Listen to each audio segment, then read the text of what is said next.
Oh, it's so hard and expensive to own an electric vehicle. It costs so much more to maintain. It costs so much more to fuel up. It's just harder and more expensive than an ICE car in every way. Oh, wait, it's not.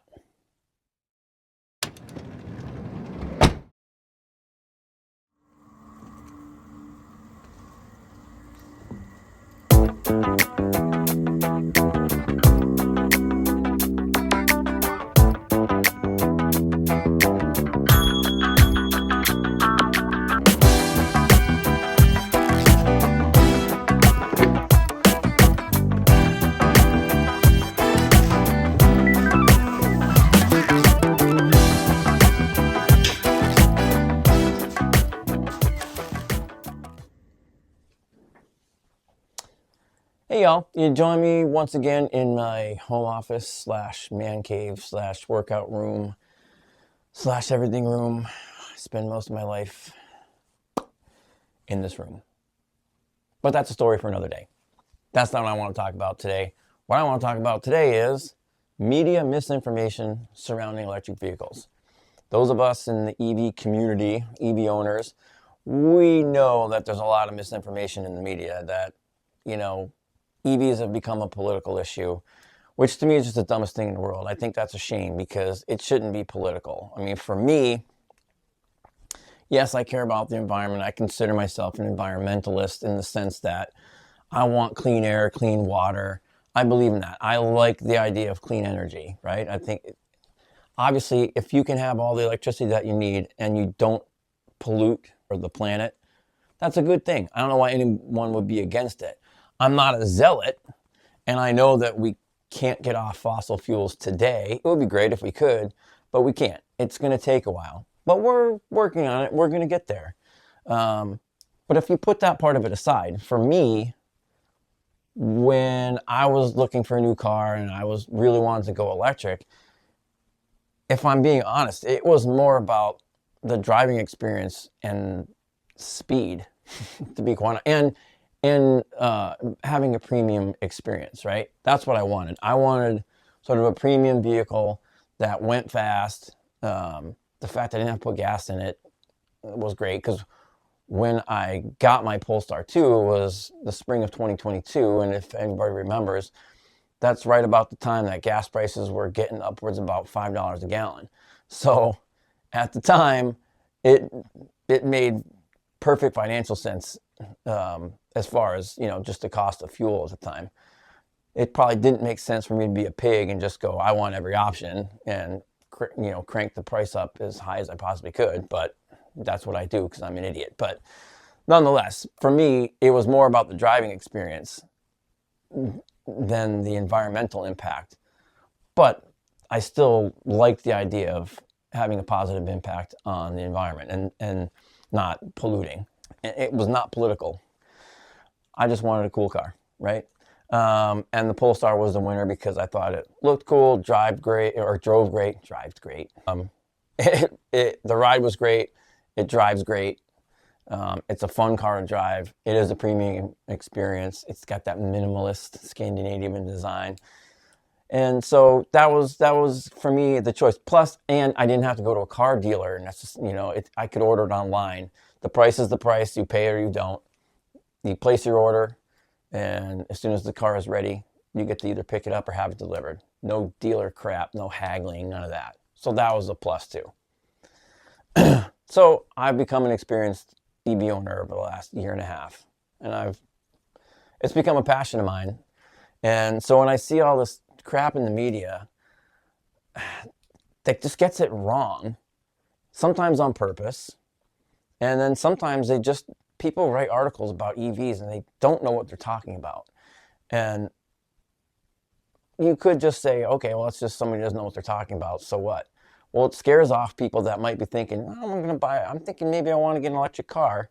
And then they might read some of these articles and be like, oh, no, EVs are terrible. I don't want one of these things. And, that shouldn't happen, right? No one should be discouraged from either direction. Like if someone asked me, oh, should I buy an ICE car or an electric vehicle? I would say buy an electric vehicle because they're just a better all-around experience, and you're not destroying the planet. So it's a win-win. But I wouldn't ever tell anyone, oh, you're going to buy an ICE car? Don't do it. It's your choice. You should have the choice. But let's be honest.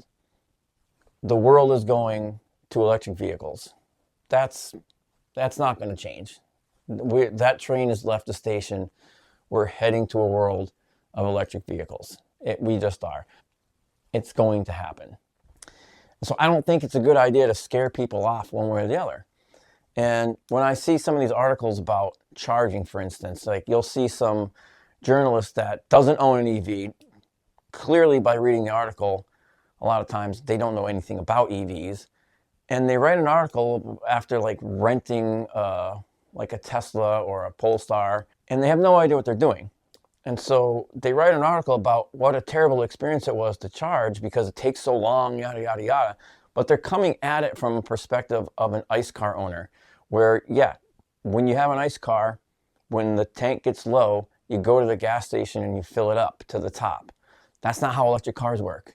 You don't charge them to the top every time. That's not how EVs work. But if you don't know that, and you're not experienced enough to understand that, you shouldn't be writing an article about how terrible charging is because it takes a long time. Charging is terrible because the infrastructure sucks in America right now, and the public charging companies don't care. I think that's going to change in 2024. We're going to start seeing it improve.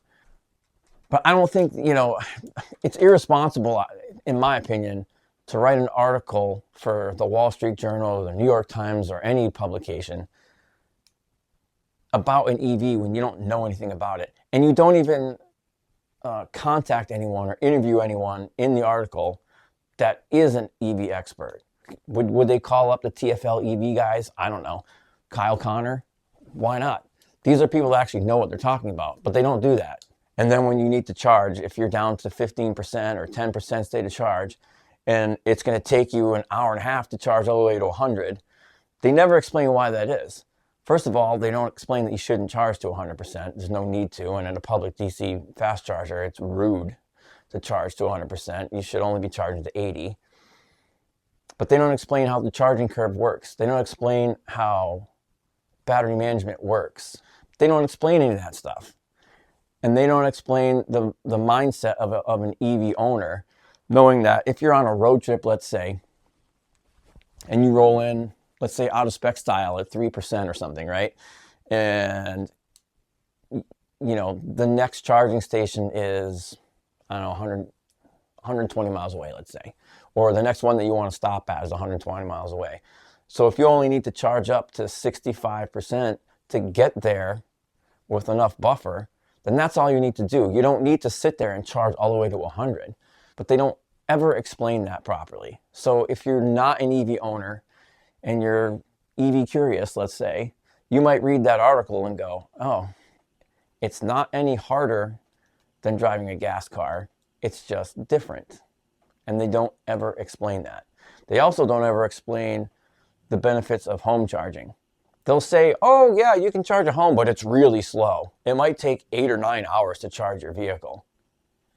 But they don't explain anything about off-peak charging, the fact that, the ease of that.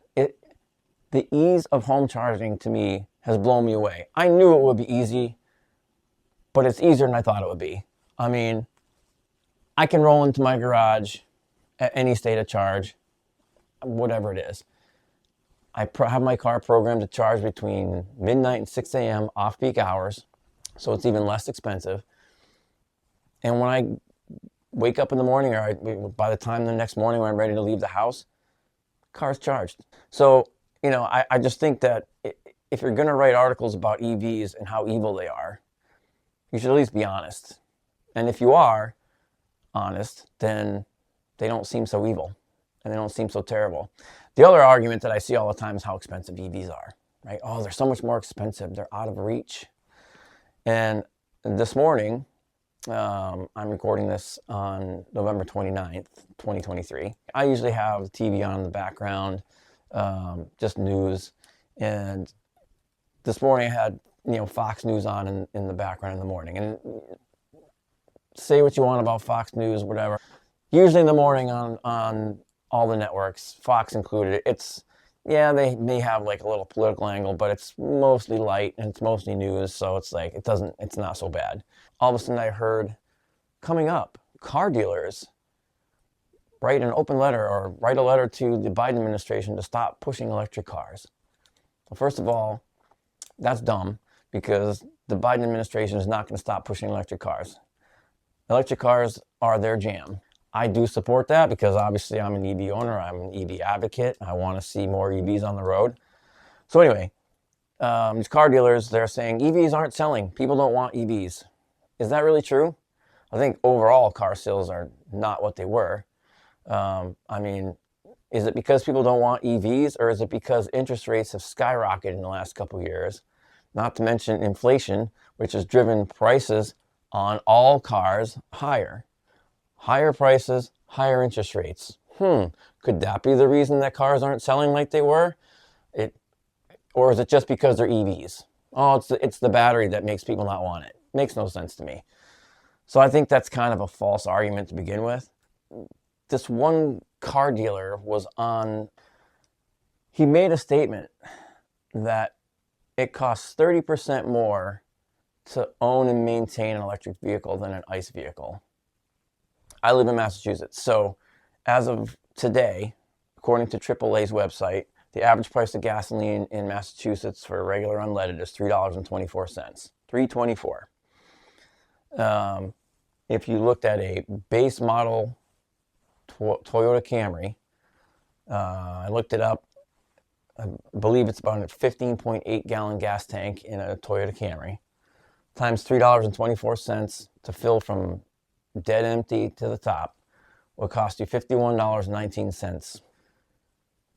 If you had a Tesla Model 3 base model rear-wheel drive long range or standard range, my Polestar 2, for instance, 75 kilowatt usable, just say 75 kilowatt. In Massachusetts, as of today, the day rate for electricity, I'm not talking about off-peak, I'm talking about during the day peak electricity rate, is 15 cents per kilowatt hour. So from dead battery to 100% state of charge would cost you about $11.25 in Massachusetts today. That's $40 less than it would cost to fill the tank in a Camry. So right off the bat, how is it more expensive to own and maintain an electric vehicle over an ICE car? Not seeing it so far. Also, last time I checked, an electric car doesn't need to have its oil changed every 5,000 miles, or ever. You never have to worry about transmission fluid or transmission flushes, belts, hoses, coolant, antifreeze. Never have to worry about any of that stuff. Brakes, right? Electric cars, one pedal driving, regenerative braking. You're using the motors to slow the car down. So the wear and tear on your brakes is significantly less than it is in an ICE car. And let's be honest, we all know that when people have brake work done, most people don't get their brakes fixed before the rotors are shot. They don't go bring their cars in for brake service till they hear grinding, which usually means all the rotors have to be replaced. And that's what, $500, $600, $800? So maintenance and fuel costs are not 30% higher for an EV than they are for an ICE car. It's the other way around, right? So people always freak out about what's new, what's next.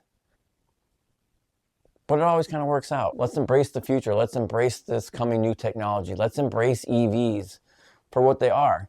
Really fun to drive, lower cost, maintenance-wise, and within a few years, the cost will be at parity with ICE cars, and by the end of this decade, most likely will be below.